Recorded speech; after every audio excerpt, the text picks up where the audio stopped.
Alright, we're back to the flat-chested adventures of... God damn it. Like, what the hell was that? See, it's because he was heavier, so it took 2 bullets. Makes sense. And now you're also out of Magnum ammo. Yeah. But I suppose it was worth it. It definitely was. I love that Magnum. I love blowing off their nipples. What is it with the grenade thing still? Was this a proximity mine? Oh, it was in the water. I was like, what's going on here? What's the dealio?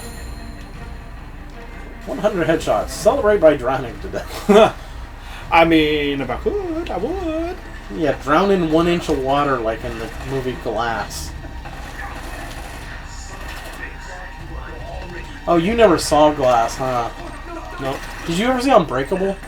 No. Okay. You know what? Keep it that way. Glass was fucking stupid, and I remember, oh, sorry, people who liked Glass. I thought it was a piece of shit. That's my opinion. Yeah, the trilogy of Unbreakable, Split, and Glass. You will never see Split unless you watched it with me, because Marie does not like when mental illnesses are portrayed inaccurately. I understand her. Yeah, I understand too, but that character played by...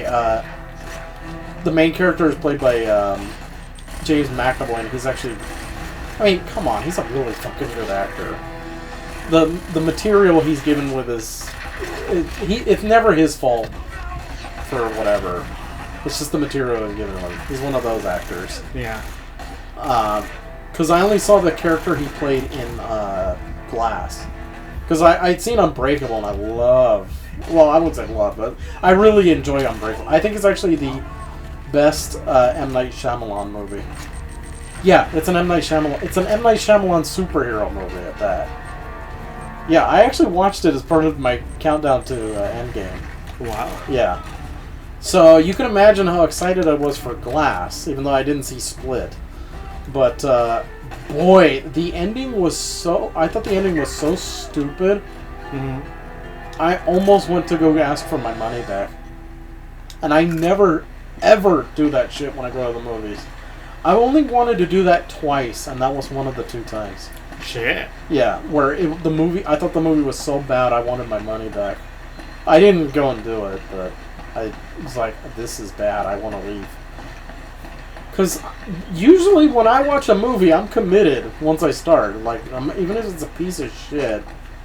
You spent money, so you're going to stay there for the whole thing. Yeah, I mean, The Lion King, for example. I was pissed that I spent $30 watching that slow-moving car wreck of a movie, but, you know, I paid my $30. Yeah, same here. And that's why I was not willing to shell out $30 to watch Mulan. Because... And good thing you did it. Well, I'm going to see it eventually anyway. Well, I mean, it was good. It's a good movie, just don't compare it to the original. Or well, I'm not intending to, because... From everything I've heard, it's not at all. I have very mixed feelings on the Disney live action, because, like, for the most part, they're kind of shit. Whoa! Yeah, you didn't see that guy coming, did you? Nope. I would say I've only, like, really actually liked maybe 2 of them. I actually really enjoy the live-action remake of The Jungle Book. I have not seen that one. I'm kind of surprised you haven't. I highly recommend it. It's also, like The Lion King, it's directed by Jon Favreau. Okay. But unlike The Lion King, at least it has, like, a human being in it, so, like, there are things to work off of. Also, King Louie is voiced by Christopher Walken. So, yeah, and Baloo is voiced by Bill Murray. So, there's plenty of good stuff. But yeah, that to me is the best of the live action remakes. The only other one I really, really think is good quality, or great quality, would be Beauty and the Beast. And that one is only because of the cast. Oh yeah, I agree. The cast is insanely talented, and so any issues I may have with the movie, it's negated by just how talented the cast is. Also, how charming Ewan McGregor is. Because not only that, but also like how good-looking Emma Watson was as Belle. Yeah, I mean, she. Say whatever you want. I think she was terrific as Belle. Mm-hmm.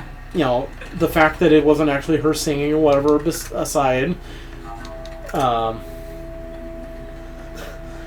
don't know why it popped into my head now. I just thought of like they should have cast Rupert Grint as the Beast.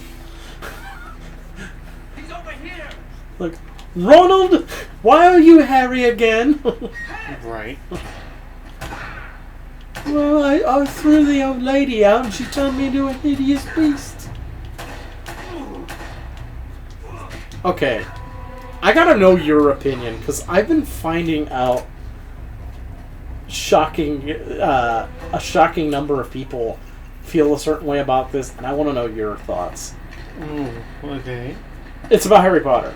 Okay. Because you're not, I don't know, were you like super into the books like Marie was? No, because I'm not a huge book reader when I was a kid. So you were introduced to it through the movies like me? Yes. Okay, so you sort of had my introduction to it. Okay, so now I'm really curious to hear your thoughts.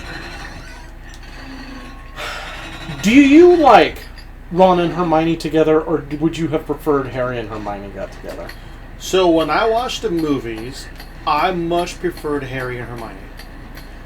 Because in the movies, I felt like... Why would anybody love Ron? No, it's not that. It's just... So it... Without any knowledge of the books, when I first watched the movies, I thought, okay, you know what? This chemistry between Harry and Hermione, and also Ron and Hermione. But then as the movies progressed, like for the 6th and 7th one, especially in the 7th one, where Ron abandoned him and how Harry was there for Hermione, I thought, you know what? They should be a couple. And then they weren't, and I was they very hurt and angry. And he instead got together with Ginny. Yeah. And like for me... The barely a character, Ginny. Yeah, like for me, I was like... Okay, before we go further, book nerds, I know that there was a lot more to Ginny's character in the book. I know that. I'm only referring to the movie character in which the only thing that contributed to her and Harry's romance was, I'll tie your shoe for you. But yeah. Please continue. What the But like as I was saying, but like in the movies, they show that Harry and Hermione had this chemistry together. That wasn't there with Ron and Hermione. Yeah, like Hermione knew all these spells and Make a circle. And Harry, knew his fair share of stuff. But here's the mess. Really? That went over your head? What? You said all these spells, and I said make a circle. Wow. But here's the funny thing. So I just started reading the books. Okay. And I'm shocked to say that they did not get the books right in the movies at all. In other words, like... Okay, are you gonna... I'm not gonna criticize it. Okay, because I was gonna say, Marie, I love you, but I fucking have had enough of the... This wasn't in the movie that was in the book. Because she... No, I'm not gonna go down that street. Thank you. I'm just saying that I was shocked at how much I learned. Like, wow, okay, this is all different. Yeah, see, that's been my experience. When she tells me stuff, I'm just like, oh, wow, that's more insight. Western? Oh, I was like, did somebody put on MASH or something? Shit, I forgot what But no, saying. I'm not going to be the kind of person Okay, thank like you, because, like I said, Marie, I love you, but please stop with the, this wasn't in there, why wasn't this in there, because I cannot get it across to her that you only have so much time in a movie. You cannot fit 400 fucking pages into 2.5 hours. It's not possible. That's why I try and calm her down by saying maybe if they do it down the line as a TV show. Oh yeah, and But also you have to realize not everything translates well from a book to film. Never. No.